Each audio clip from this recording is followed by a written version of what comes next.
안녕하세요. 오늘도 이 자리에 나오신 여러분들을 축복합니다.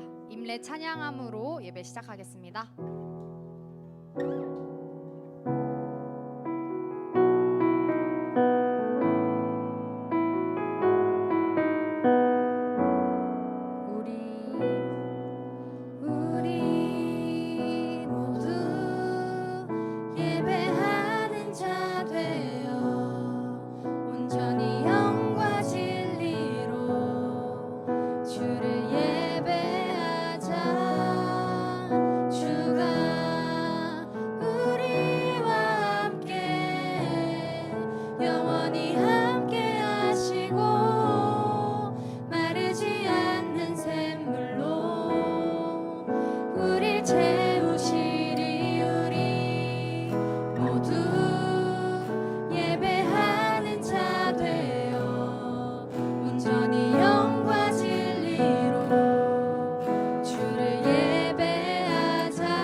높여 찬양하겠습니다. 우리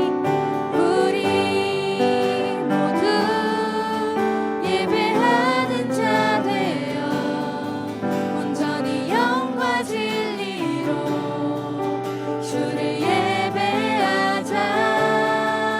주가 우리와 함께 영원히 함께 하시고 마르지 않는 샘물로 우릴 채우시리. 우리 모두 예배하는 자 되어 온전히 영과 진리로 주를 예배하자. 주가 우리와 함께 영원히 함께 하시고 마르지 않는 샘물로 우릴 채우시리라. 아멘. 이 시간 사도신경으로 신앙 고백 드리겠습니다. 사랑하는 청년 여러분, 여러분은 하나님을 믿습니까? 나는 전능하신 아버지 하나님, 전체의 창조주를 믿습니다. 그의 유일하신 아들 우리 주 예수 그리스도를 믿습니다. 여러분이 믿는 예수님은 어떤 분이십니까? 그는 성령으로 잉태되어 동정녀 마리아에게서 나시고 본디오 빌라도에게 고난을 받아 십자가에 못 박혀 죽으시고 장사된 지 사흘 만에 죽은 자 가운데서 다시 살아나셨으며 하늘에 오르시어 전능하신 아버지 하나님 우편에 앉아 계시다가 살아있는 자와 죽은 자를 심판하러 오십니다. 여러분은 지금 우리 안에서 일하시는 성령님을 믿으십니까? 나는 성령을 믿으며 거룩한 공교회와 성도의 구제와 죄를 용서받는 것과 몸의 부활과 영생을 믿습니다. 자리가 많이 협소하지만 다 같이 앉아서 박수 치면서 신나게 찬양하겠습니다.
나보다 나를 잘 아시는 주님, 내가 주를 떠나 어디로 가겠나이까. 나 어딜 가든지 주의 손이 나를 인도하시며 주의 오른손이 나를 붙드시리다. 한 번 더 찬양하겠습니다. 나보다 나를 잘 아시는 주님, 내가 주를 떠나 어디로 가겠나이까. 나 어딜 가든지 주의 손이 나를 인도하시며 주의 오른손이 나를 붙드시리다. 나를 창세전부터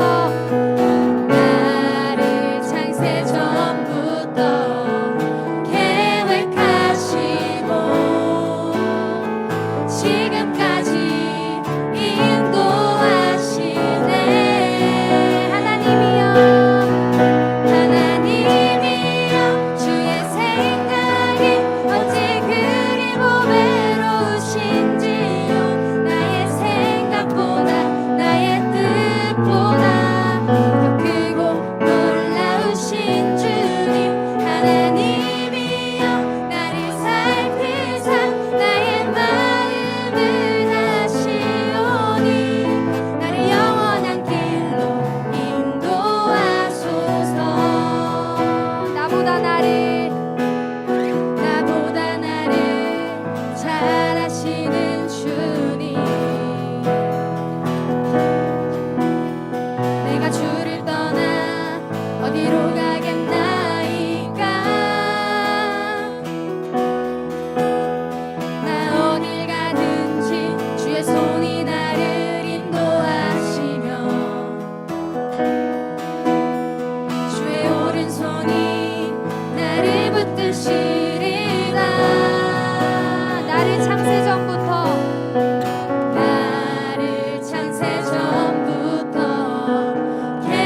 계획하시고 지금까지 인도하시네. 하나님이여 주의 생각이 어찌 그리 보배로우신지요. 나의 생각보다 나의 뜻보다 더 크고 놀라우신 주님, 하나님이여 나를 살피사 나의 마음을 다시오니 나를 영원한 길로 인도하소서.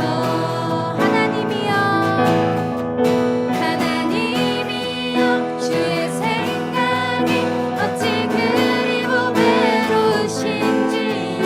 나의 생각보다 나의 뜻보다 더 크고 놀라우신 주님, 하나님이여 나를 살피사 나의 마음을 다시오니 나를 영원한 길로 인도하소서.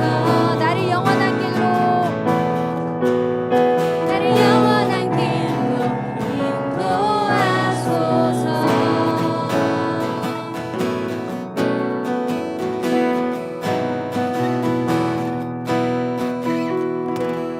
아멘.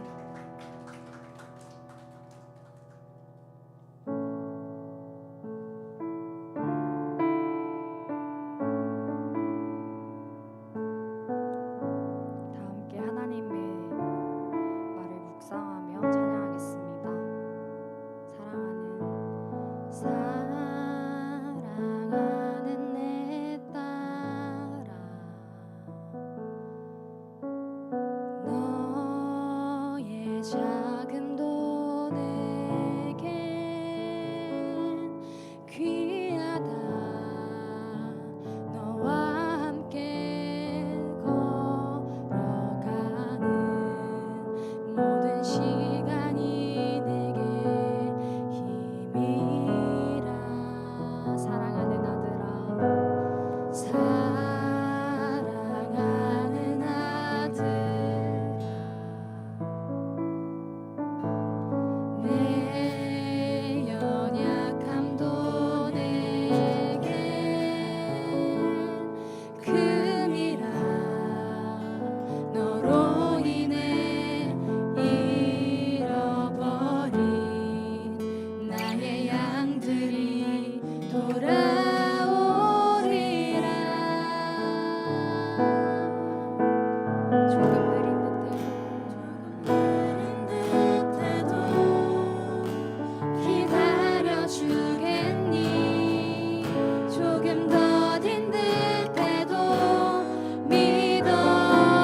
함께 찬양하겠습니다.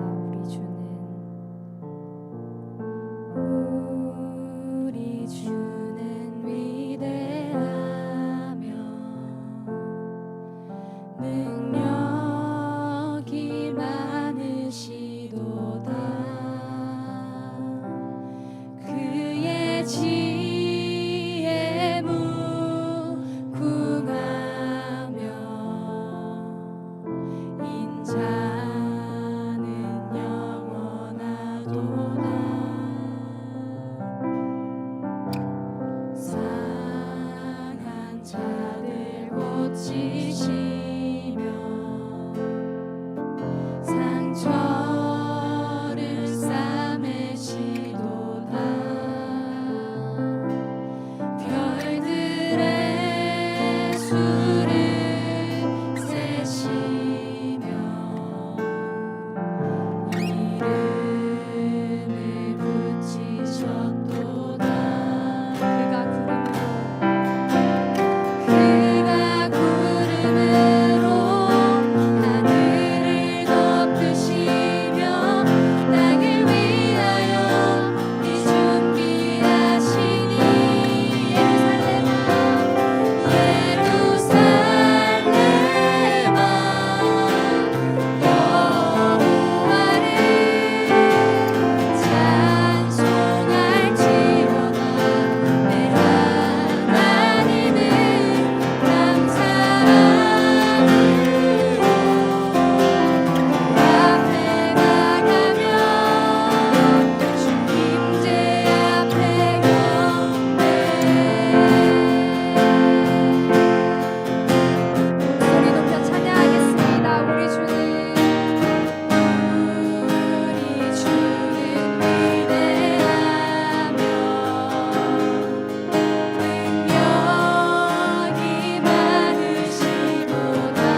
같이 기도드리겠습니다. 사랑과 은혜가 충만하신 하나님 아버지, 주님 은혜를 감사합니다. 주님, 오늘 우리를 이 자리에 불러주셔서 우리가 한 마음 한 뜻으로 주님 예배하게 하심 주님 감사드립니다. 주님, 우리는 우리의 뜻대로 살아가려고 합니다. 또한 우리가 주님을 바라보지 못하고 주님을 떠나갑니다. 그럴 때마다 주님은 항상 그 자리에 계시며 우리가 주님 찾는 마음 주십니다. 주님 감사드립니다. 이제 9월이 시작됐습니다. 새 학기 그리고 새로운 달이 시작되는데 이 달이 우리가 주님을 찾는 그런 시작되게 하시고, 또한 우리가 주님께서 우리에게 좋은 것을 준비하시는 주님을 믿으며 우리가 믿음으로 주님의 때를 기다리는 우리 되게 하여 주옵소서. 이제 말씀을 듣습니다. 말씀 전하시는 목사님 붙들어 주셔서 목사님을 통해 전해지는 하나님의 말씀이 우리 마음 가운데 새겨져 우리가 다음 한 주 또 살아갈 때에 우리의 길에 빛이 되게 하여 주옵소서. 이 모든 말씀 예수님의 이름으로 기도드렸습니다. 아멘.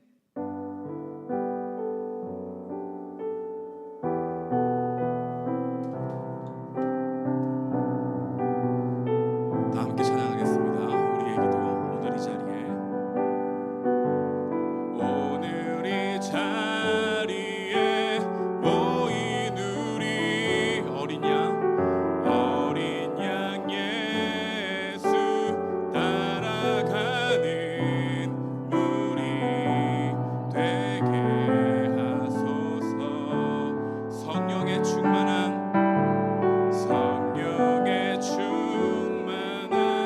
임재 안에 어둡던 우리는 밝아져서 주를 보게 하소서. 당신의 겸손함, 당신의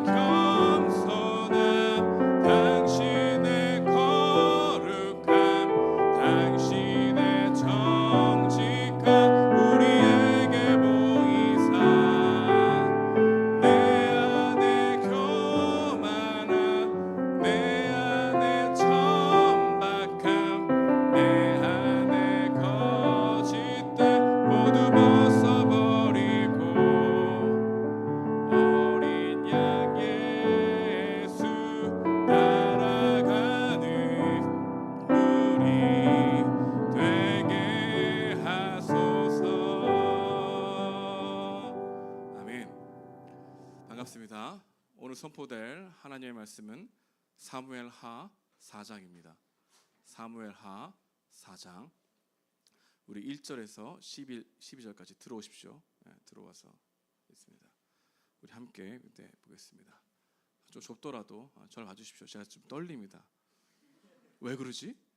맨날 봤던 친구들인데 여러분 너무 가까이 있어가지고 여러분 숨소리까지 들리고 있어 지금. 내가 좀 실수할까봐 지금 떨리고 있는데 우리 이게 가까이 붙어 있는 거 제가 너무 좋아하지 않습니까? 그죠? 제가 가장 원하는 건데 우리 함께 말씀을 또박또박 한 절 한 절 읽도록 하겠습니다. 그 뒤에 들어와 주시고 앞에 여기 좀 자리 있습니다. 이쪽으로 좀 됐습니다. 네, 일로 오세요. 됐습니다. 네. 그리고 설교할 때는 부탁드립니다. 나갔다 오지 마세요. 설교하다 까먹을 수 있어, 알았지? 부탁드릴게. 됐습니다. 하나님의 말씀 받들어 읽겠습니다. 사울의 아들 이스보셋은 아브넬이 헤브론에서 죽었다 함을 듣고 손에 맥이 풀렸고 온 이스라엘이 놀라니라.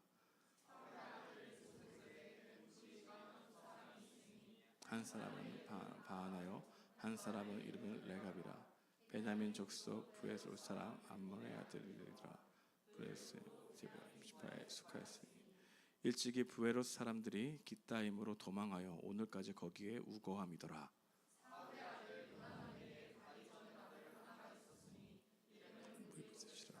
전에 사울과 요나단이 죽은 소식이 이스라엘에 올 때 그의 나이가 5살이었는데 그 유모가 안고 도망할 때 급히 도망하다가 아이가 떨어져 절게 되었더라. 부에롯 사람 림몬의 아들 레갑과 바하나가 길을 떠나 볕이 쬐을 때쯤 이스보셋의 집에 이르니 마침 그가 침상에서 낮잠을 자는지라.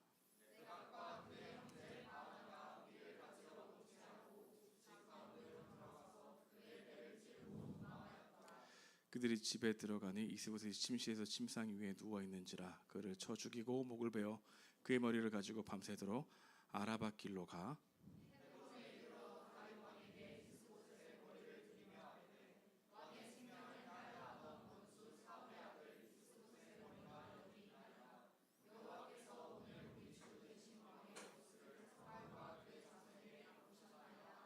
다윗이 부에봇 사람 림몬의 아들 레갑과 그의 형제 바하나에게 대답하여 그들에게 이르되 내 생명을 여러 환난 가운데서 건지신 여호와께서 살아계심을 두고 맹세하오니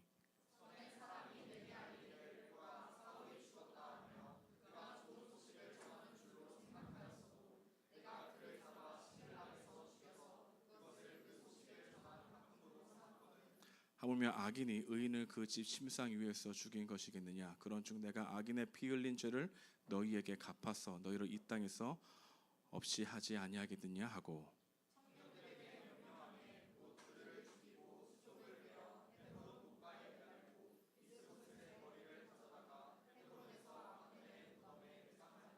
아멘.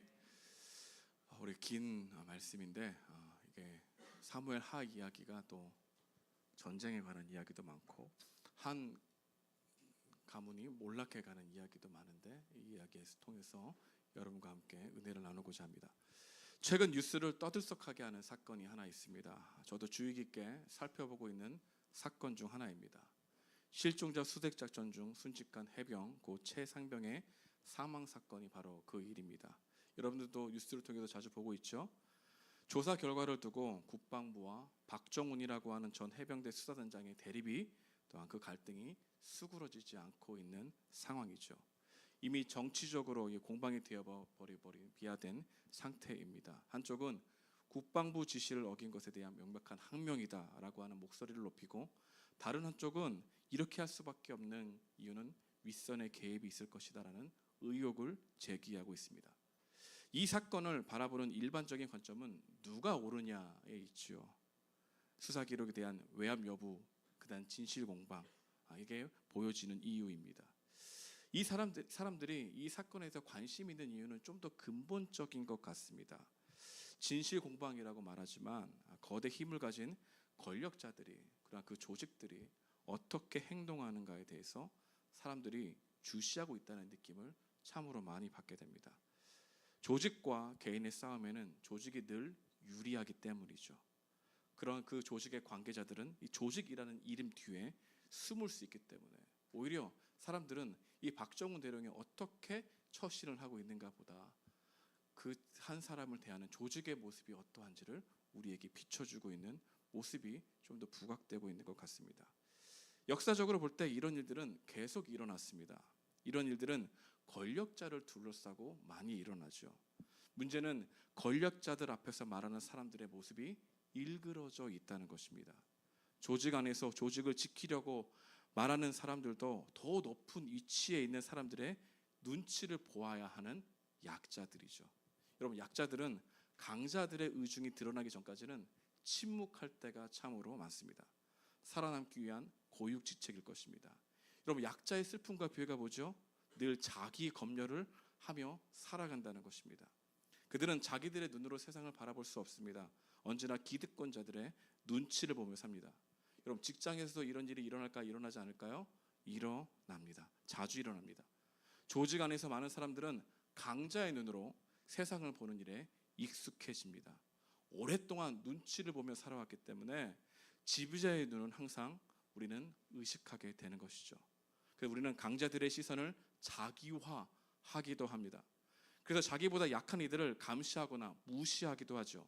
이게 보통 대중의 속성이라 말할 수 있는 것입니다. 이러한 모습이 체화된 사람들은 겉으로는 권력에 대해서 비판과 비난을 하지만 속으로는 권력을 쥐고 싶어 합니다. 왠지 아십니까? 인간은 누구나 초라해지고 싶지 않기 때문입니다. 그래서 언제나 권력의 편에 서고 싶어 하지 정의의 편, 진실의 편에 서고 싶어 하지 않습니다. 왜냐하면 정의와 진실은 말하면 말할수록 고통이 따르기 때문입니다. 그 사람들은 그런 것보다 권력에 몰입함으로 자신에게 그런 일이 일어나지 않기를 바라는 마음으로 거기에 편승돼 살아가는 것이죠. 권력자가 원하는 행동을 하려고도 합니다. 권력자의 의지를 마치 자신의 의지처럼 심지어 미리 알아서 따르려고 하죠. 여러분, 이것을 뭐라고 합니까? 아부라고 합니다. 여러분, 아부가 일관성 있게 하는 것, 이거를 충성이라고 하죠. 잘못된 아부의 충성된 모습을 그리 드러내지도 않으면서 언제나 우리는 권력자와 내 상급자에 대한 눈치를 보며 살아가는 것이 바로 우리들의 모습이고, 그 마음 안에는 힘의 이세에 굴복하는 우리들의 모습이 있다는 것입니다.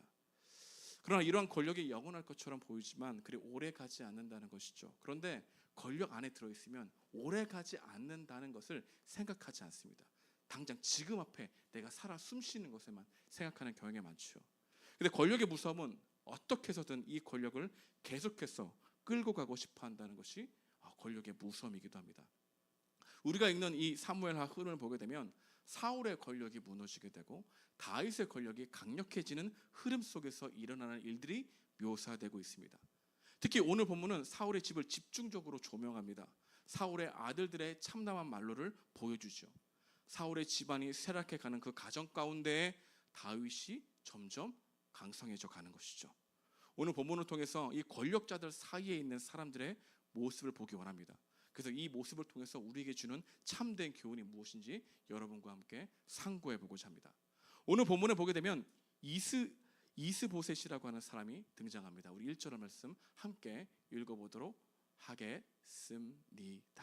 시작.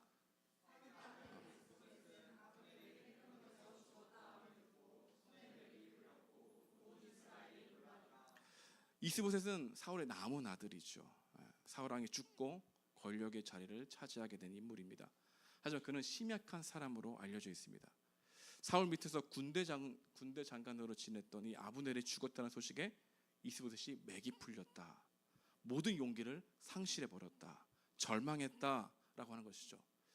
권력자가 군대 장관이 죽었다고 절망해 버리는 이 모습을 우리에게 조명해 주고 있는 것이죠. 왜 이렇게 이스보셋은 절망했을까요? 아브넬을 지나치게 의존했기 때문입니다. 아브넬이 자신을 지켜줄 것이라고 확신했던 거죠. 아브넬에게 지나치게 의미와 안전을 부여해서 전적으로 의지했지만 어찌 됐는지 아브넬은 이스보셋을 지켜줄 수 있는 사람이 아니었던 것입니다.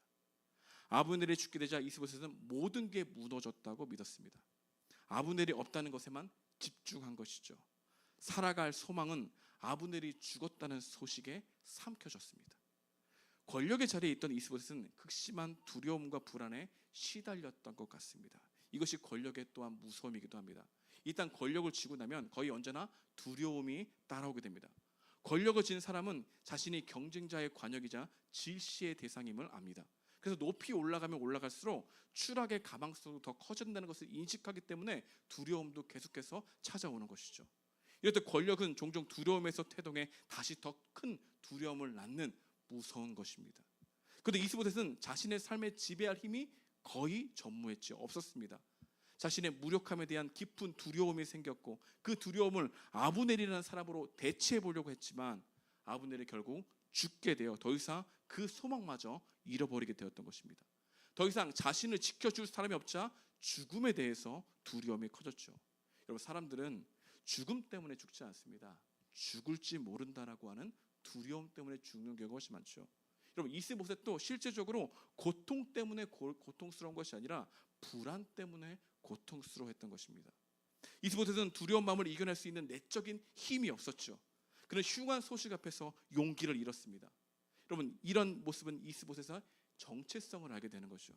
그는 자기의 기반으로 서 있기 때문에 그는 계속해서 어떤 흉한 소식 앞에서 굉장히 마음이 절망하거나 왔다 갔다 롤러코스터처럼 계속해서 자기 마음을 지키지 못하는 것이죠. 반석이신 하나님의 기반으로 서 있지 않았기 때문에 흉한 소식 앞에 그는 절망했다는 것입니다. 근데 성경에 보게 되면 이러한 절망적인 소식을 듣는 인물들이 많이 등장합니다. 그 중에 이스보셋과 대조적인 인물이 한 인물이 있는데요. 그 인물이 바로 히스기야입니다. 열왕기에서 나오는 히스기야, 아수르 왕 사네립에게 조롱에 가까운 말의 편지를 사신으로도 받습니다. 만약 그가 자신의 지혜와 능력을 기반으로 생각했다면 불벼락과 같은 이 소식을 들었을 때 그는 맥이 딱 풀렸을 것입니다. 두려움과 절망에 사로잡히면 헤어나오기가 어렵지 않습니까? 그러나 히스기야는 두려움과 절망에 있긴 했지만 하나님을 기반으로 있었기 때문에 그는 곧바로 편지를 두고 어디로 갑니까? 하나님의 전에 들어갑니다. 기도하기 위해서 말이죠. 그리고 그곳에서 하나님께 은혜와 힘과 용기를 받고 회복합니다. 절망이 없는 게 아닙니다. 누구에게나 절망이 찾아옵니다. 근데 그 절망을 자신의 기반으로 해결하려고 노력하는가? 아니면 하나님을 기반으로 노력하려고 했다 해서는 그 용기와 힘의 질이 다르다는 것이죠. 우리들도 마찬가지 아닙니까? 하루에도 몇 번씩 좋은 소식과 흉한 소식을 듣습니다. 우리의 마음에 두려움을 일으키는 소식들이 자주 듣죠. 그러면 그럴수록 믿음으로 은혜의 보좌 앞에 나아가야 되는데 누가 은혜의 보좌 앞에 나갈까요? 여러분, 어려움이 있다고 해서 여러분들이 하나님께 나가서 기도합니까? 절대 그렇지 않아요. 대부분 여러분의 어려움에 딱 공작했을 때는 이것을 들어줄 사람을 찾을 거예요. 유력한 사람을 찾지 먼저 하나님 앞에 나아가 기도하게 된다, 하나님이 먼저 떠오르게 된다, 그것은 자체가 벌써 은혜인 것입니다. 근데 그리스도인의 정체성은 자기 지혜와 능력이 있지 않죠. 우리 이것을 더 붙드는 거죠. 근데 복음을 계속해서 듣는 거죠. 여러분, 복음을 듣고 있는 우리의 정체성의 유익이 뭡니까? 계속 나의 힘과 나의 능력이 아니라 하나님의 영원하신 능력과 힘을 나의 것으로 끌어들이는 작업을 계속해서 습관적으로 한 사람들은 어려움이 있을 때 곧바로 자전하거나 멸망하지 않고 하나님을 찾는다는 겁니다. 그래서 우리는 나는 누구인가 보다 나는 누구의 것인가를 더 많이 생각하는 습관이 있어야 된다는 것이죠. 우리가 하나님의 은혜와 지혜와 능력을 의존하게 되면 우리는 겸손해지면서 동시에 담대해진다는 것을 우리는 배웠습니다. 알고 있습니다. 우리 시편 23장, 고린도후서 4장 8절인데요. 우리 함께 읽어보겠습니다. 고린도후서 4장 8절 이하 시작. 우리는 사방으로 우겨쌈을 당하여도 답답한 일을 당하여도 낙심하지 아니하며 박해를 받아도 버림받지 아니하며 거꾸러뜨림을 당하여도 망하지 아니하고 우리가 항상 예수의 죽음을 몸에 짊어지면 예수의 생명이 또한 우리 몸에 나타나게 하려 합니다. 아멘. 여러분, 이 고백이 우리의 고백이 되어져 가는 게 복음이 주는 유익을 경험하는 겁니다. 그러니까 우리 그리스도인들은 더욱더 어떤 어려움이 닥쳤을 때 그 어려움을 어떻게 반응하는지, 그 과정을 어떻게 해 나가는지에 따라서 우리의 성숙도가 발전해지는 거지, 우리가 도덕적으로 완벽해져서 어떤 도덕적인 것을 많이 지켰다고 해서 우리가 성숙해져 가는 것이 아니라는 것입니다. 오히려 여러분, 흉한 소식 앞에서 내 마음이 그리스도를 향해 가느냐, 아니면 유력한 사람은 나의 통장이 더욱더 떠오르나, 아니면 나의 지혜와 지식과 인맥이 떠오르나, 그런 생각들에 우리의 마음이 어떻게 계속 그 과정을 걸어가느냐에 따라 달라지게 된다는 것을 말하는 것이죠. 여러분, 무슨 일을 만나든지 주님을 앞으로 나아갈 수 있는 힘을 우리 가운데 계속해서 경험되어져야 여러분들이 이 권력 앞에서, 또한 절망 가운데 너 사직해, 너 여기서 잘렸어, 갑자기 그런 통보를 받더라도 절망하거나 좌절하지 않고 우리의 마음 가운데 그곳에 있지 않고 다시 주님 바라보면서 하나님께서 이렇게 하신 이유가 있을 거야, 협력해서 선을 이루실 거야 라고 하는 말을 너무 많이 들었지만 실제적으로 여러분의 흉흉한 소식이 여러분의 한가운데 있을 때 이것을 믿고 나아가는 사람은 그리 많지 않다는 겁니다.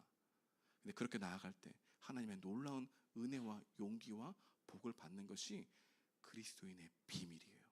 이 비밀이 여러분과 있기를 소망합니다. 그러지 않겠습니까? 근데 이런 이스보셋의 옆에는 두 명의 사람이 있었습니다. 한 명은 바하나고 다른 한 명은 레갑입니다. 이들은 대를 이어서 사울의 가문에 충성해온 사람이죠. 그들은 실권자였던 아브넬의 갑작스러운 죽음 앞에 불안해하고 음모를 꾸밉니다. 어떤 음모였냐면 침상에 낮잠을 자고 있는 이스보셋을 죽이려고 하는 음모였죠. 결국 이스보셋을 부하들의 칼에 의해 죽임 당하게 되었습니다. 이렇게 사무엘서 기자는 계속해서 사울의 가문의 몰락을 보여주죠. 계속해서 죽습니다. 배신하고 배신당하는 이 일들이 성경 전체에, 그 사무엘서의 전체에 나오죠. 인간의 힘을 가진 이 권력의 끝은 배신과 배신당하는 그 일대로 얼룩져 있는 인간의 실존을 우리에게 보여주면서 하나님을 경외하지 않는 힘과 권력은 반드시 사람을 배신하게 된다, 사람을 배반하게 된다, 자기 중심적으로 나아가는 일들의 가운데 있게 된다, 이 이야기를 우리에게 보여주고 있죠. 바하나와 레갑은 이 이스보셋의 목을 가져가면 다윗이 기뻐할 줄 알았습니다. 그래서 그들은 이렇게 말하죠. 우리 8절 말씀인데요, 우리 함께 읽어보겠습니다. 큰 소리로 읽어볼까요? 시작. 헤브론에 이르러 다윗 왕에게 머리를 들이도록 알며 왕의 생명을 해하려 하던 원수 사울의 아들 이스보셋의 머리가 여기 있나이다. 여호와께서 오늘 우리 주 대신 왕의 원수를 사울과 그의 자손에게 갚으셨나이다 하니. 그들은 다윗을 권력의 굶주린 사람으로 생각했습니다. 정당한 방법을 사용하든 반칙을 사용하든 상관없는 사람으로 오해했던 것이죠. 자기 야망을 조장하는 사람으로 판단했던 것입니다. 그래서 사울의 아들인 이 이스보셋을 죽여서 그 목을 가져가면 상을 내어 보답할 것이라고 하는 착각을 했죠. 잘못된 생각을 한 것입니다. 근데 이들은 다윗이 자기들처럼 생각할 줄 알았습니다. 다윗은 정치적으로 대립각에 있던 사람들의 죽음일지라도 환호하지 않았던 것을 전혀 알아보려고 하지 않았죠. 생각의 실패입니다. 잘못된 생각을 한 것입니다. 다시 말하면 임의적 추론을 잘못한 것입니다. 충분한 근거가 없는데 다윗이 그럴 것이라고 스스로 확정해 버린 것이죠. 여러분, 우리들도 자주 이런 오류에 빠집니다. 미리 결론을 내버리는 거예요. 성급한 결론. 왜 바하나와 레갑이 이렇게 서둘러 이스보셋을 빠르게 죽이려고 했을까요? 성급히 빠르게 결정 내버린 중요한 이유 중 하나가 있습니다. 그래야 마음이 편안해지기 때문입니다.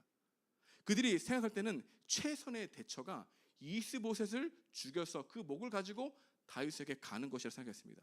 그들은 불안과 두려움과 같은 이 부정 정서가 우리 마음에 작용하자 미리 결론을 내린 것입니다. 아무런 대책이 없는 상태보다 잘못된 결정을 내리더라도 대처하고 있다는 그 마음이 조금이라도 편안함을 주기 때문에 그렇게 쉽게 섣불리 결정을 내버린 것이죠. 이것이 임의적 추론의 무서움입니다. 사람마다 해결되지 않는 상태를 견디는 것을 무서워하죠. 그 미해결되어 있다는 상태를 끔찍하게도 싫어합니다. 빨리 결정하고 싶어합니다. 해결되지 않는 과제는 계속해서 머릿속에 남기 때문입니다. 그래서 이런 무서움이 있어요. 여러분, 돈도 계산하지 않았을 때는 무엇을 주문했는지 다 기억합니다. 근데 계산이 되고 나면은 무엇을 주문했는지 기억하지 못하죠. 하지만 해결되지 않는 과제는 머릿속에서 계속 남는 거죠. 바하나와 레갑은 자신의 안전이 아직 보장되지 않는 이 과제로 인해서 불안하고 염려하고 두려워하는 마음을 견디는 것이 너무나 힘들어 섣불리 임의적 추론을 냈습니다. 그 다윗이 어떤 사람인지 제대로 살펴볼 여력이 없었어요. 생각의 실패, 추론의 실패입니다. 근데 평소에 우리가 어떠한 생각을 하는지가 너무 중요해요. 평소에 임의적 추론을 자주 빨리 결정하는 것에 익숙한 사람은 우리가 마음 가운데 어떤 큰 문제가 될 때 미리 섣불리 결정을 선택하는 경우가 훨씬 많아요. 우리는 생각하기보다 우리가 결정했던 것에 더욱더 반응하는 존재거든. 그래서 여러분, 임의적 추론을 많이 하는 사람일수록 불안과 두려움에서 벗어나고 하려는 욕구가 굉장히 큰데 그 모두에게 있어. 하지만 빨리 결정함으로 자신이 이러한 대처를 하고 있다는 것에서 안정감을 누리고 싶어하는 이 마음이 우리가 잘못 결정하는데 너무나 큰 것으로 우리에게 보여주고 있다는 것입니다. 근거 없이 마음대로 생각하고 미리 결론 내보는 모습이 우리에게 많다면 우리들도 바하나와 레갑과 같은 행동을 할 수 있다는 것이죠. 섣불리 판단하고 아무런 근거가 없는데 이렇게 될 것이라고 부풀려 생각하여 거기가 사실인 것처럼 내 자신을 거기에 함몰시켜서 빠져나오지 못하는 그런 일들이 우리 가운데 너무나 많다는 겁니다. 그래서 여러분, 상상의 실패가 생명을 잃게 한다는 거 아십니까? 그래서 여러분의 마음 가운데 있는 상상이 그 생각들을 다 받아들여서는 안 됩니다. 내가 지금 이렇게 생각하고 있는, 여러분 생각이 더 많이 나잖아. 생각이 많이 나는 이유는 여러분 계속해서 생각했던 이거 자주 들었던 것들이 더 많았기 때문이잖아. 여러분의 생각을 기도할 때도 그래서 여러분이 더 많이 하지 말고 내가 기도하려고 생각했던 것들을 계속해서 떠올려 보면은 거기에 굉장히 내가 임의적 추론을 더욱더 많이 하고 있다는 것을 알아요. 그래서 이 기도가 맞는지 안 맞는지 하나님 앞에서 정말로 생각해 보지도 않고 기도해. 여러분, 생각 없는 기도는 기도가 아닙니다. 주문이지. 그리고 그 기도가 이루어지면 안 돼요. 왜? 여러분들의 임의적 추론의 그 실패가 더욱더 여러분 가운데 계속해서 그게 되면 좋은 걸로 착각하는 믿음이 계속해서 생겨나니까. 그럴수록 성경을 펴고 기도해야 돼요. 분별력은 기도에서 나와요. 하지만 성경을 닫고 기도하게 되면 우리는 우리가 상상하고 우리가 생각했던 것들을 결론 삼아 생각하는 경우가 훨씬 많다는 겁니다. 그래서 바하나와 레갑은 어떻게 이스보셋을 죽일 수 있어? 라고 볼 게 아니라 잘못된 생각이 사람을 죽일 수 있는 것처럼 내 자신을 죽일 수 있다는 무서움을 우리 모두가 갖고 있다는 것을 진단해야 된다는 거예요.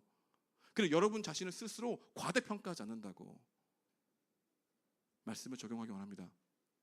오늘 우리에게 주시는 메시지가 있다면 첫 번째로 여러분, 인생의 목표가 자리인 사람은 반드시 기회주의적으로 행동하고 그 열매를 먹을 것이라는 것을 기억해야 한다는 것이죠. 여러분, 바하나와 레갑은 그동안 다윗을 찾아온 수많은 기회주의자들과 다르지 않았습니다.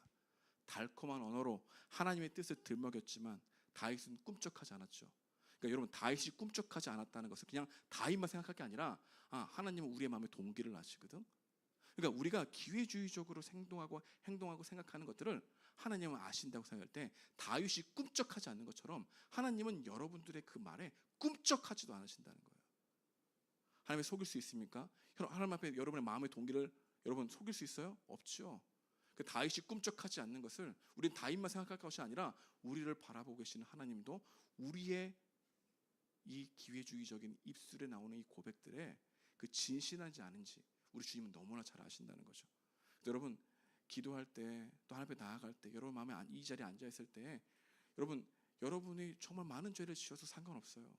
여러분들이 정말 계속해서 불안해서 상관없어요. 하지만 꾸미려고 하지는 마. 거짓되게 나가지는 마. 내가 무엇이 되는 것처럼 생각하지 마.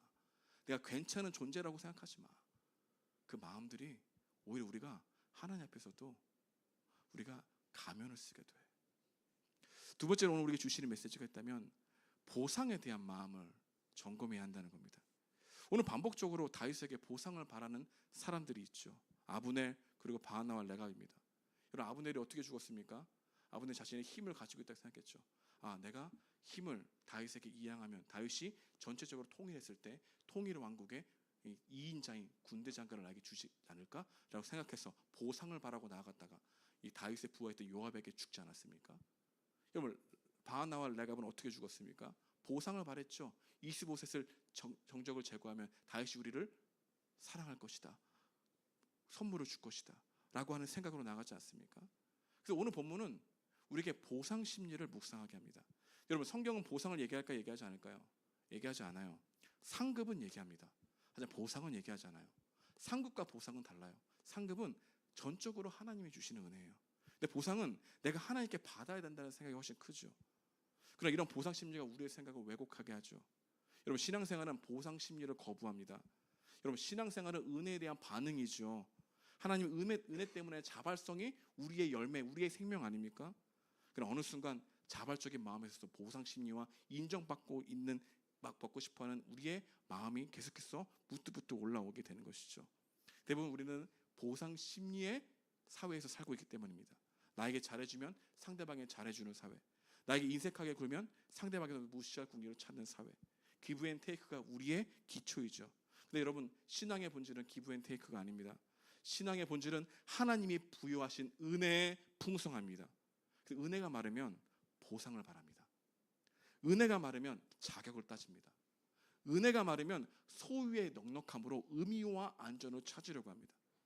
그리스도인들은 소유의 넉넉함에 주는 행복을 추구하는 것이 아니라 하나님이 예수님을 주실 만큼 우리를 사랑하신 그 존재의 풍요로움이 우리의 의미와 조건과 안전인데, 사람들은 계속해서 하나님의 이러한 것을 당연히 여기며 소유의 넉넉함을 통해서 의미와 안전을 찾으려고 하죠. 그럼 더욱더 은혜가 말라지게 된다는 겁니다.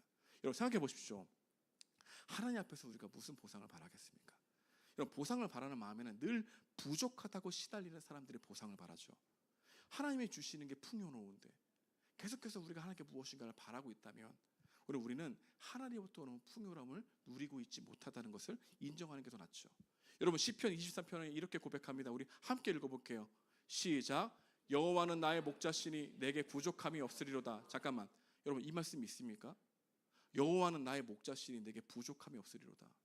이 말씀이 그냥 문자적으로 들리는 겁니까? 여러분, 이 말씀을 여러분의 의지를 담아서 아멘으로 할 마음이 의향이 있습니까? 그렇지 않다면 우리는 소유의 넉넉함과 의미와 안전을 찾고자 하는 마음을 여러분들이 말하지 않아도 여러분 마음 가운데 있다는 거예요. 다시 한번 읽어보겠습니다. 여호와는 나의 목자시니, 시작. 여호와는 나의 목자시니, 아멘. 그가 나를 푸른 풀밭에 누이시며 쉴만한 물가로 인도하시는도다. 내 영혼을 소생시키시고 자기 이름을 위하여 의의 길로 인도하시는도다. 여러분이 불안과 염려가 올 때 이 말씀이 여러분들에게 길이 되는 말씀, 마음을 지킬 수 있는 말씀, 나에게 선포되어지는 말씀이 되기 원합니다. 여러분, 하나님께서 주시는 복이, 그 복음의 은혜가 우리에게 알게 되면은 우리는 하나님 앞에서 희생이라는 단어를 사용할 수 없습니다. 여러분, 그 어떤 것이 하나님 앞에서 우리가 희생한다고 말할 수 있겠습니까? 여러분이 하나님 앞에서 이 은혜와 이 풍성함을 누리고 있다면 하나님 앞에서 헌신이라는 단어를 사용할 수 있겠습니까? 여러분, 우리 입에서 희생과 헌신이라는 단어는 부적절합니다. 그렇지 않아요? 하나님이 주신 은혜와 풍성함이 우리 가운데 있기 때문이죠. 우리는 종교적 활동이 아닌 것이 아니에요. 헌신하는 게 아니에요. 모든 것은 예배예요. 예배. 가치를 담아 돌려드리는 것. 여러분, 그래 여러분들이 교사로 섬기는 거 예배예요. 여러분들이 가족장으로 섬기는 거 예배예요. 여러분들이 찬양팀을 섬기는 거 예배예요. 여러분들이 전도하는 거 예배예요. 헌신 없어요. 하나님 앞에서 누가 헌신이라는 단어를 쓸 수 있겠습니까? 하나님 앞에 헌신하는 게 있어요? 아니에요. 하나님 앞에서 은혜에 대한 반응, 예배인 거예요. 우리의 모든 행동이 예배가 되는 예배자가 되길 소망합니다. 예배자가 되어야만 보상에 대한 마음을 이길 수 있어요. 예배자가 되야만 하나님의 은혜에 대한 반응으로서 나갈 수 있어요. 그래서 우리가 이곳에 예반석에 와서 예배 드리는 이유가 뭡니까? 일주일간 예배자로 살아가기 위한 다짐 아닙니까? 하나님, 보상을 바라지 않고 하나님의 풍성하신 은혜를 더욱더 간구하기 원합니다. 예배자로 쓸 수 있는 여러분과 제가 되길 주님의 이름으로 축복드립니다. 마지막 세 번째로 오늘 우리에게 주시는 메시지가 있다면, 복음의 정체성 위에서 나를 살피지 아니하면 이스보셋처럼 순간의 감정에 무너져 내리는 일들이 자주 일어날 것이라는 거죠. 그리고 하나님이 아니라 유력한 사람을 정체성으로 대체할 것이라는 겁니다. 이런 복음의 은혜가 뭐죠? 이런 복음이 주는 우리의 은혜가 뭡니까? 그 능력이 뭡니까? 여러분, 우리 함께 읽어볼까요? 함께 읽어보는 게 아니라 함께 제 얘기를 들어볼까요? 우리는 말씀을 통해서 내가 생각하고 상상했던 것보다 훨씬 더 죄인이며 연약한 존재를 깨달으면서 동시에 내가 생각하고 상상했던 것보다 훨씬 더 하나님 앞에서 용납받았다는 사실이 계속해서 우리는 믿어지는 것, 이게 복음의 은혜예요. 복음의 능력이에요. 내가 죄인이라는 것을 발견하는 것을 두려워하지 않아. 왜냐하면 그 죄인이라는 걸 발견하는 동시에 하나님이 이러한 나를 끝까지 사랑하신다는 마음이 우리 가운데 그 기쁨이 생기기 때문에, 여러분, 이 정체성 위에 여러분들이 세워지지 않으면 우리는 다른 것을 정체성을 삼으려고 한다는 겁니다. 여러분, 이러한 인식이 없으면 나라고 하는 알기 어려운 나를 계속해서 여러분들이 오해하게 된다는 겁니다. 여러분, 한 가지 물어볼게요. 여러분은 여러분들을 잘 안다고 생각합니까? 생각해 보십시오. 나 잘 안다. 이 의도를 알아. 손 들면 여러분들이 난 잘 모르는데 아는 것처럼 행동할 것 같아서 여러분 들고 싶은데 계속 의지적으로 내리고 있는 사람들, 내 눈 안 마주치는 사람들 다 대부분 있을 것 같은데, 여러분, 살피는 나와 살펴지는 나 모두가 왜곡되어 있죠. 그래서 우리는 나를 발견하는 것은 다른 사람과의 관계에서만 가능합니다. 그런데 그 관계도 온전치 않잖아. 그 사람도 온전한 사람이 아니잖아. 왜곡되어 있잖아. 그래서 우리는 계속해서 나라고 하는 것을 발견하기 위해서 나를 살피는데, 대부분 우리는 나라는 존재는 타인의 관계 가운데 누구인지를 더욱더 드러내고 발견되게 되었어요. 그래서 우리는 이것도 왜곡되어 있기 때문에 우리는 계속해서 다른 사람들의 비교를 통해서 나를 세우는 일에 우리가 너무나 많이 노출되어 있는 겁니다. 그래서 결국 자신의 능력, 혈통, 타인의 사랑, 미래의 보장, 성취, 이러한 것들을 과잉 반응하여 자신이 누구인지로 왜곡하는 모습이 있어요. 그러니까 우리는 나는 누구인가를 말씀을 통해서 발견하지 않냐면 계속해서 누구인가를 찾지만 그 찾는 것도 왜곡되어 있기 때문에 그 찾는 것을 왜곡되어 있는 나를 찾으려고 다른 사람들을 통해서 듣지만 다른 사람들과 관계를 통해서 찾으려고 노력하는 그 노력도 우리 가운데 비교 가운데 함몰되게 만들어서 다른 사람과 나를 비교를 통해서 내가 누구인지를 발견하고자 하는 죄성으로 흘러가는 모습이 있다는 거예요. 그래서 어떤 사람들은 자기를 보호하기 위해서 한쪽으로는 정말 나르시즘적으로 자기를 사랑하려고 해. 하지만 다른 극단은 내가 이렇게 해야 사랑받는다라고 하는 것에 몰입하게 돼. 이 양극단 사이에 우리가 치우쳐 있어. 그 중간에 안에 여러분들이 있을 거야. 여러분 스스로 여러분들의 자존감을 세우기 위해서 나는 사랑받을 존재야, 나는 사랑받을 존재야, 이렇게 주문을 외우는 사람도 있을 거야. 하지만 나는 더욱더 사랑받는 존재라는 것을 타인으로부터 인정받기 위해서 여러분들이 더욱더 선한 행동이나 더욱더 많은 지식을 가지고 그것을 채우려고 하는 사람들도 분명히 있을 겁니다. 우리 이 양극단에 에서 우리는 계속해서 복음의 정체성이 아닌 자신에게 정체성에서 찾으려고 노력하는 모습이 있기 때문에 항상 치우쳐 있어요. 이 양극단의 감정에 따라 사람은 스스로 잘못된 인지를 하게 되고 감정에 휘둘리거나 그 감정에 사로잡히거나 그냥 덜 괴로운 감정으로 더 괴로운 감정을 이겨내려고 하는 마음들이 우리 가운데 있다는 거예요. 복음은 우리에게는 그거로 가지 않는다는 거예요. 나에 대해서 선한 존재라고 생각하지 않는다고요. 연약함을 인정한다고요. 철저하게 인정한다고요. 내가 죄성이라는 인정한다고요. 여기 우리 옷을 아름답게 입고 있지만 여러분 여기 죄인 아닌 사람이 어디 있습니까? 하지만 우리가 죄인임에도 불구하고 하나님 앞에 설 수 있는 이유가 뭡니까? 그분의 용납하심과 그분의 사랑이 우리를 있는 정체성이 생기는 것이죠. 복음은 내가 어떤 존재인지 깊이 발견하면서 동시에 하나님이 어떤 존재인지 더욱더 풍성하게 발견함으로 우리의 정체성이 나에게 있지 않고 내가 누구인가보다 내가 누구일 것인가를 더욱더 묵상하게 함으로 하나님의 풍성함을 누리는 길로 우리를 인도하시기로 작정하셨다는 겁니다. 이게 우리에게 주신 소식이에요. 우리가 모두가 복음의 정체성에서 이러한 노력들과 이런 것을 씨름해보지 않냐면 우리는 반드시 여러분은 복음이 아니라 여러분의 것과 여러분의 비교해서 남들과 비교해서 얻은 나를 더욱더 추종하는 존재로 나가게 될 거예요. 그 끝은 비참으로 끝나는 거예요. 이렇게 우리의 우상이 되니까. 우리는 어디로 나가야 되겠습니까? 오늘 또다시 일어나십시오. 또다시 여러분 마음껏 그 내 마음을 살펴보십시오. 언제나 기회주의적으로, 언제나 유력한 사람이, 언제나 나를 도울 사람이 없는가를 찾고 있고, 언제나 내가 하는 행동에 보상받고 싶어하고, 내가 공부를 이렇게 열심히 했으니까 심은 대로 거두려고 하는 마음이 우리 가운데 가득해 있는 우리 마음 가운데. 여러분 인생은 심은 대로 거두는 것 이거 복이에요. 여러분 인생의 심은 대로 거두는 것을 여러분 많이 봅니까? 심은 대로 거두지 못하는 걸 많이 봅니까? 심은 대로 거두지 못하는 걸 더 많이 보죠. 우리의 수고했음이 우리의 노력에만 있지 않아요. 여러분 지금까지 여러분들이 이루어져 있는 것들은 보이지 않는 하나님의 은혜와 은총의 손길이 있었어요. 그걸 더욱더 발견해서 그분을 의지하는 거예요. 오늘도 주님을 더욱더 의지하겠다고 결단하여 내가 주님 앞에서 부족함이 없다라고 고백하는 그런 신앙 고백으로 일주일을 살아가는 힘을 우리 주님으로부터 받는 은혜가 있길 주님의 이름으로 축복드립니다. 함께 기도하시겠습니다.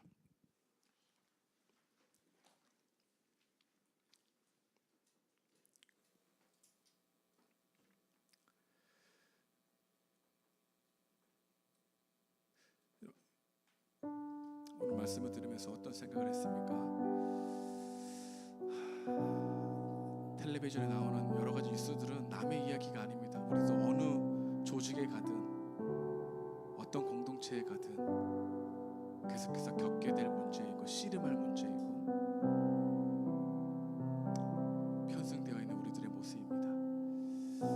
목사님이 자주 말하는 이야기지만 복음의 정체성으로 인격과 영성이 형성되어 있지 않냐면 나중에 여러분들 40대, 50대 정말 결정할 자리에 올라갔을 때 하나님이 기뻐하시는 결정을 할 수가 없어요. 주님, 하루하루 살아가면서 나의 힘이 아니라 주님이 주시는 능력으로 살아갈 수 있도록 복음을 더욱더 깨닫게 하시고 주님으로부터 힘을 오는 힘과 능력을 얻게 하여 주옵소서. 찬양을 할 때 뜻밖의 은혜가 주어지게 하시고 길거리를 걸어갈 때 하늘을 바라보며 하나님이 나를 사랑하신다는 그 사실을 깨닫게 알게 되게 하시고 바람이 불 때 하나님 아침에 일어나 산에 걸어갈 때 그 기쁜 마음을 통해서라도 하나님의 살아계심 앞에서 하나님 앞에 겸손해져가는 우리들의 마음 되게 달라고 그분의 일상생활 가운데 역사하시는 힘이 우리 가운데 주어지게 달라고 간격하게 기도하는 시간 되기 원합니다. 같이 기도하시겠습니다.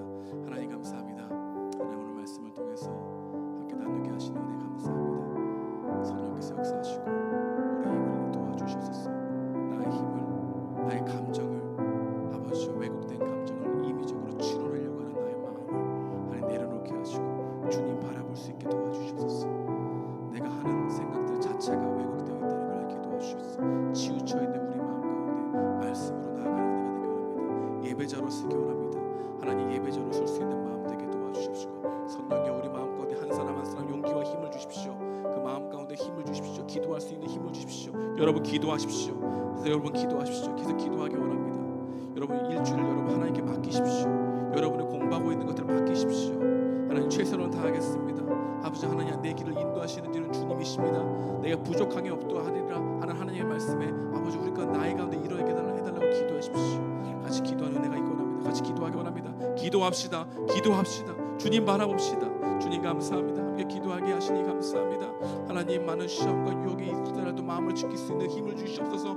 우리 청년들 그냥 돌아가지 않게 도와주시옵시고 예배 가운데 함께 주님 바라볼 수 있도록 이들의 마음 가운데 성령이여 함께 하시는 은혜가 있기 원합니다. 심령이 가난해지게 하여 주시옵시고 의에 주리고 목마른 자들 내게 도와주시옵시고 하나님 아니면 안 된다고 고백하는 자들 내게 도와주셨기를 간절히 바라고 합니다. 그 누가 겸손합니까? 그 누가 온전합니까? 그 누가 하나님 앞에 설 수 있는 자격이 있습니까? 하나님, 하나님의 은혜 앞에 걸어갈 수 있게 도와주십시오. 하나님, 예배자로 수 있게 도와주십시오. 그럼에도 불구하고 우리를 사랑하시는 하나님의 사랑 앞에 걸어갈 수 있도록 인도하시길 원합니다. 하나님, 함께하여 주십시오. 인도하여 주시옵소서. 함께 찬양하기 원합니다. 주를 찬양 함께 찬양하겠습니다. 세상 유혹 시험이 마음을 다해 찬양하기 원합니다. 세상의 유혹 시험이 내게 몰려올 때에 나의 힘으론 그것들 모두 이길 수 없네. 거대한 폭풍 가운데 위축된 나의 영혼 어찌할 바를 몰라 헤매이고 있을 때 주를 찬양 손을 들고 찬양 전쟁은 나에게 속한 것 아니니 주를 찬양 손을 들고 찬양 전쟁은 하나님께 속한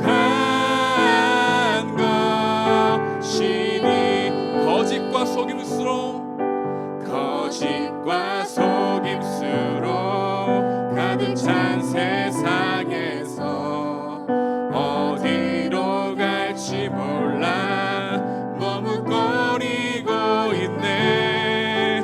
공중의 권세 잡은 자 지금도 우리들을 실패와 절망으로 넘어뜨리려 하네. 주를 찬양 손을 들고 찬양 전쟁은 나에게 속한 것 아니니 주를 찬양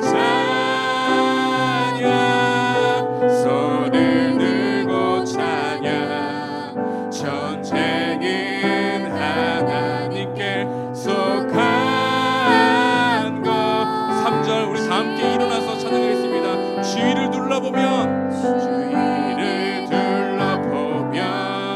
아무도 없는 듯 믿음의 눈을 들면 보이는 분 계시네. 지금도 내 안에서 역사하고 계시는 아멘. 사망과 어둠의 권세 물리치신 예수님 아멘. 주를 찬양 손을 들고 찬양 전쟁은 나에게 속한 것 아니니 주를 찬양 손을 들고 찬양 전쟁은 하나님께 속한 것이니 주를 찬양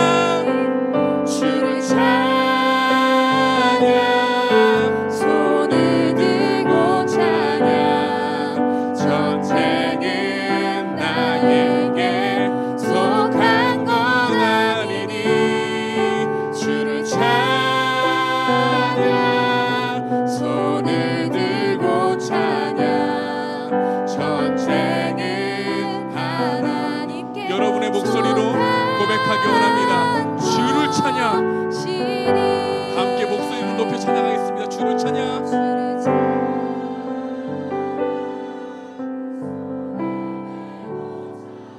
아멘.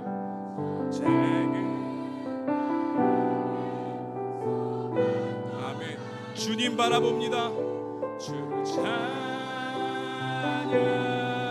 손을 들고 찬양. 전쟁은 하나님께 속한 것이니. 가슴에 손을 얹어주시면 제가 여러분을 위해 기도하기 원합니다. 하나님, 함께 주님의 예배하기 위해서 불러주시니 감사합니다. 하나님, 세상의 유혹 시험이 우리에게 몰려올 때가 많습니다. 우리의 힘으로 그것도 물리칠 수가 없습니다. 하나님, 거짓과 속임수가 가득 찬 세상에서 그 일에 또 우리들도 동조하고 있는 모습도 있는 줄 압니다. 주위를 보면 그리스도를 믿고 있는 사람들이 아무도 없다고 위축되어 믿음의 길이 아니라 세상의 길로 살아가려고 하는 마음이 또한 우리 가운데 있는 걸 압니다. 주님, 그럴 때마다 주님이 생각나게 하시고 손을 들어 주님을 찬양하게 하시고 주님이 우리에게 이루어주신 그 일들을 묵상하게 하시고 기도할 수 있는 마음 허락하여 주시옵소서. 염려와 걱정과 두려움일 때 가장 먼저 떠오르는 분이 우리 하나님이 되기 원합니다. 그 하나님을 통해서 우리의 염려와 것들을 맡기기도 하고 그 결과 또한 맡길 수 있는 마음이 되기 원합니다. 주여, 주님을 찬양할 때 우리의 영혼이 회복되게 하시고 길거리를 걸어갈 때 하나님 아버지 뜻밖의 하나님의 은혜가 우리 가운데 주어져서 하나님 바라볼 수 있는 일상이 될 수 있도록 이 청년들의 삶을 주관하여 주셨기를 간절히 바라고 합니다. 이제는 우리 구주 예수 그리스도의 은혜와 하나님의 극진하신 사랑과 성령님의 감화하시고 교통하심이 은혜가 마르지 않기를 원하는 우리 청년들의 머리 위에 은혜가 충만히 부어지기를 주님의 이름으로 축원하옵나이다. 아멘.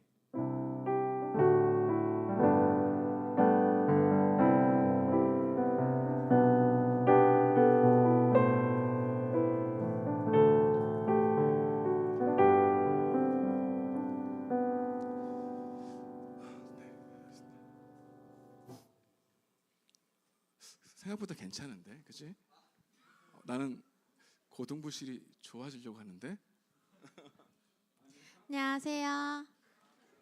네, 오늘 새가족 수료 있어서 새가족 조교님 나오셔서 소개해 주시겠습니다. 와.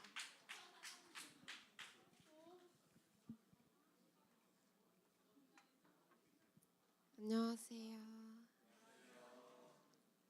본당이 더 좋은 것 같아. 너무 사람 너무 많은데요? 일단 오랜만에 너무 많아. 일단 소개해 보겠습니다. 오랜만에 제가 마지막 수료가 6월 달이었더라고요. 그래가지고 PPT 만들면서 정말 오랜만에 수료를 하게 됐는데 오랜만에 한 만큼 집중해서 봐주시길 바라겠습니다. 넘겨주세요. 네. 41기 김주은 친구가 새로 왔는데요. ESTJ고 보면은 오랜만에 하니까 잘 안 되네요. ESTJ인 친구가 왔고 춤과 그림을 좋아한다고 하는데요. 보면은 꿈을 크게 가지자, 완벽주의 이런 부분이 되게 목표지향적인 ESTJ의 모습을 잘 보여주고 있다. 그래서 영동교회에 온 지 얼마 안 되진 않았고 온 지 좀 됐는데 이제 출석률이 점점 좋아지고 있고요. 그래서 이제 새로운 가족에 가면은 시간을 되게 아껴서 쓰는 친구인데 시간을 내서 이제 교회에 오는 거라 가지고 정말 감사한 친구입니다. 그리고 영동은 일주일의 마무리이자 시작이다라고 해주었어요. 그래서 결국 주은이의 일주일의 마무리이자 시작을 함께할 가족을 소개하겠습니다. 넘겨주세요. 동희 가족입니다. 저기 뒤에 동희 가족장님 계시는데 인사 눈 맞춤 한번 하시고요. 네. 그리고 주은이가 근데 오늘 새 친구를 데려와서 오늘만 새 가족으로 함께 하고 다음 주부터 동희 가족 가면 되겠습니다. 그리고 예지야 나와볼래? 안 보여. 다음 넘겨주세요. 네, 다음은 30국이 신산호 언니가 새로 왔는데요. 그 같이 수련회 때 많이 봤을 거예요. 그래서 산호 옆에 산호를 그려놨는데요. MBTI는 INTP고요. 취미와 특기는 영화 보기라고 해서 가족들이랑도 같이 보면 될 것 같고요. 좌우명은 조화와 균형이라고 해주었는데 뭔가 전공과 연관이 굉장히 있는 것 같아서 공감이 됐어요. 그리고 키워드는 졸업 치킨이라고 해서 이게 어떤 키워드인지 진짜 모르겠는 거예요. 그래서 물어봤더니 졸업을 너무 하고 싶고 아직 졸업 아직 안 해서, 그리고 치킨을 소울푸드라고 해요. 그래가지고 많이는 먹지 못하지만 치킨을 굉장히 좋아한다 해서 졸업과 치킨이라고 키워드를 써줬다고 합니다. 가족들이랑 같이 먹으면 좋을 것 같아요. 그리고 영동은 오래오래 잘 정착하고 싶은 곳이다. 이거 너무 감사한 얘기를 해주었는데요. 산호 언니가 오래오래 같이 함께할 가족은 바로 인혁 가족입니다. 인혁 가족장님 어디 계시죠? 네, 저기 뒤에 있으시고요. 다음 넘겨주세요. 다음은 42기. 점점 42기가 많아지고 있죠? 너무 좀 감사하네요. 신현빈 친구가 왔는데요. MBTI는 ENTJ이고 취미와 특기는 수영이라고 합니다. 이상하다, 물놀이 때 못 봤는데. 그리고 좌우명은 사람을 사랑하는 사람이 되자라고 해주었고, 키워드가 굉장히 독특했어요. 반추동물이라고 해줘서 저는 이걸 몰라서 검색을 해봤어요. 근데도 모르겠는 거예요. 그래가지고 도대체 왜 반추동물이냐라고 했는데, 이제 생각을 계속 곱씹어서 반추동물이라고 했는데, 또 제가 약간 의문을 가지니까 그럼 택하신 족서 왕 같은 제사장으로 수정하겠다 라고 해주었는데, 여러분이 나중에 이유를 물어보시고요. 그리고 영동은 누릴 수 있는 공동체다 라고 해주었는데, 현빈이가 누리는 공동체가 될 가족은 민솔 가족입니다. 민솔 가족장님 어디 계시죠? 오늘 안 오셨군요. 저기 있는 하석현 씨 따라가시면 되겠습니다. 네, 그러면 새 가족 나와서 인사 한번 하고 축복하는 시간 가질까요?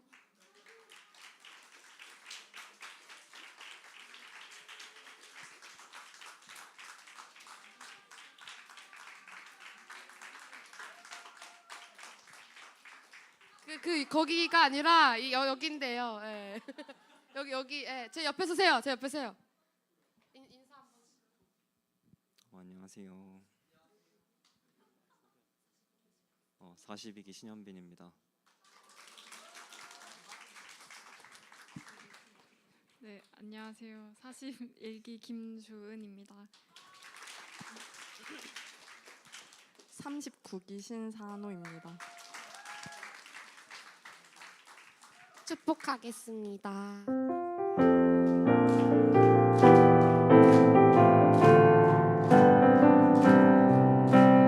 당신이 기뻐하는 하나님, 당신이 축복하는 하나님, 당신의 웃는 얼굴 속에서 하나님의 웃음 보이네. 당신의 길을 아는 하나님, 당신의 맘을 아는 하나님, 당신이 행복할 수 있도록 하나님 돌보시네. 그 하나님 신실하시고 그 많은 사랑 당신에게 주기 원하네. 그 하나님 하늘에 쌓인 새로운 소망을 당신에게 준다네. 하늘의 축복을 그대 마음에, 하늘의 축복을 그대 삶 속에. 고생하셨습니다.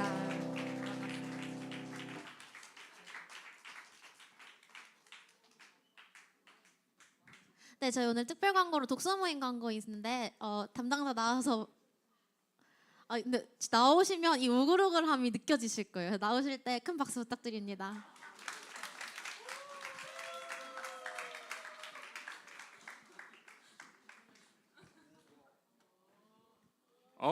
그 전 거 해주세요. 제가 넘겨달라면 넘겨주시기 바랍니다. 전 40기 하석현이고요. 이제 2023년 하반기 독서 모임 광고를 하려고 합니다. 제 이제 테마가 있어요. 테마가 무엇이냐? 2023년 여름 수련회 때 언급 듣던 책들이라는 테마로 독서 모임 준비해봤고요. 5권의 책입니다. 모두 수련회 강의와 설교에서 언급됐던 거고 간단한 책 소개와 제가 이제 서평을 준비해왔어요. 읽었던 사람들을 제가 조사해가지고 서평을 덧붙였고요. 이제 어쨌든 그렇습니다. 다음 넘겨주세요. 첫 번째 책인데 기독교의 기본 진리, 존 스토트 기독교의 기본 진리고요.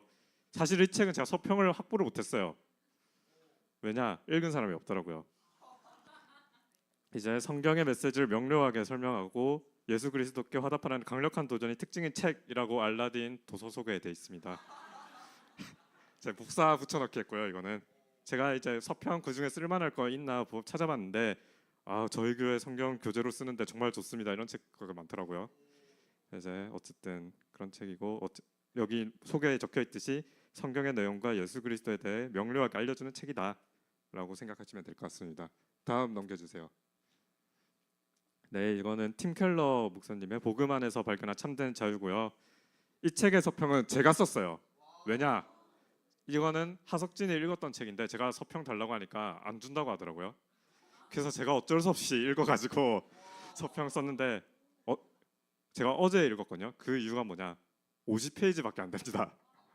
네, 저는 읽는데 30분 걸렸고요. 이제 바울 서신을 통해 복음적 자기 이해를 가르쳐주는 책. 자기 자신에게 몰두하고 있는 사람에게 50페이지 남짓한 책자는 큰 기쁨이 된다라는 이제 서평 남겼고요. 말했듯이 굉장히 짧습니다. 이제 어제 제가 급하게 읽고 서평을 썼을 정도로 짧고요.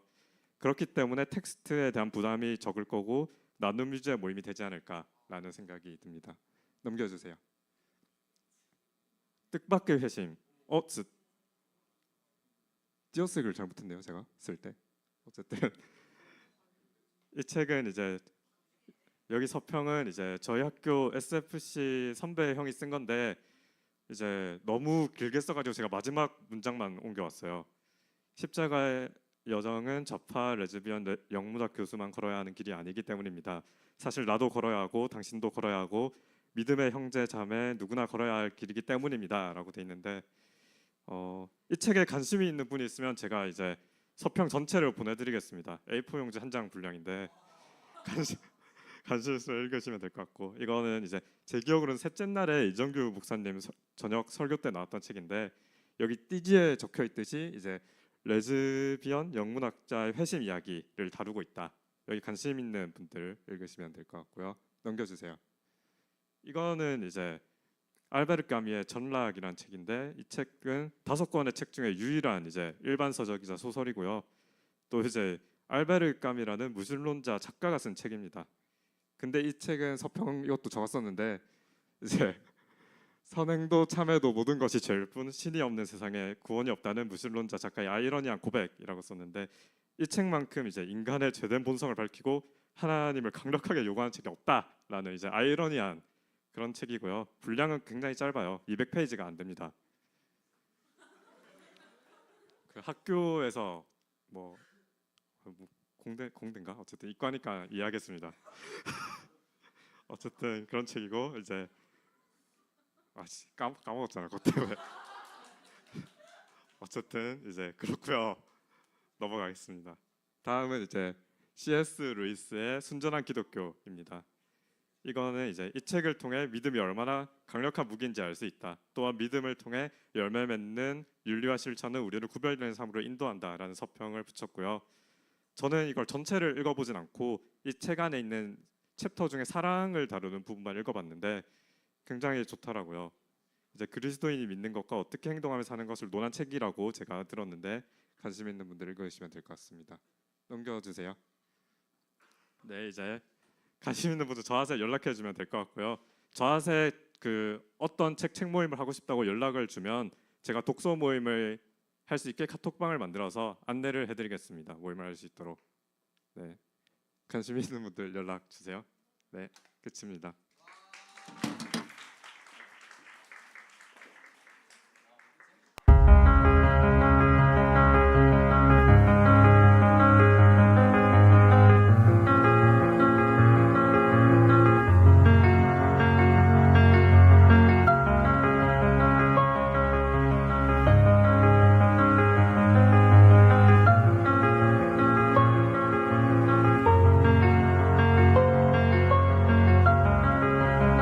여러분, 자녀의 권세가 뭘까요?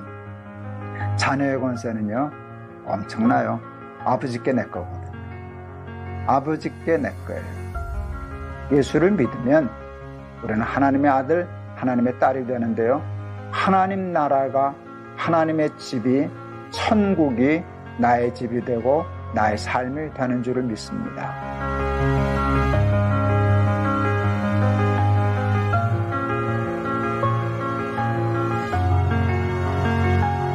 안녕하세요. 강남 26구역 이정열 집사입니다. 2002년 10월 전도 집회 참석 이후 오늘에 이르기까지 하나님의 자녀로 살고 있음을 먼저 감사드립니다.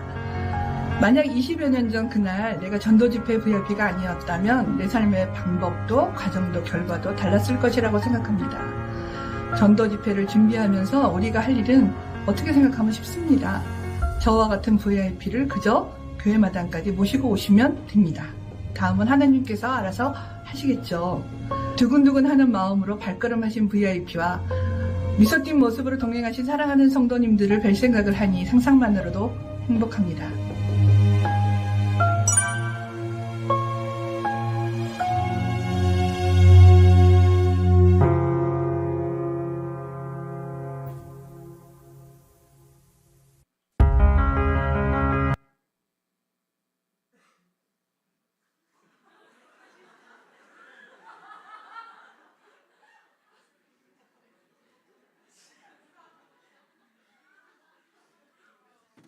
세가족 전도에 관심 있는 분은 우리 하석견 형제님한테 해주시면 되겠습니다.